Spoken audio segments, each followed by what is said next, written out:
paling sesuai untuk ambil skim time of use? DJ, drop the beat!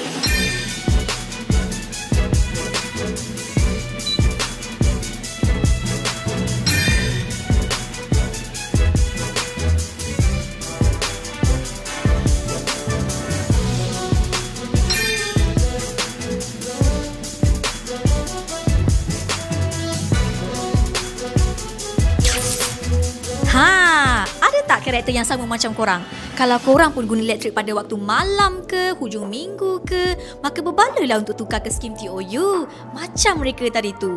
Selain daripada karakter-karakter tadi tu, korang rasa siapa lagi yang sesuai untuk ambil skim TOU ni? Cuba komen dekat bawah. Cuba komen.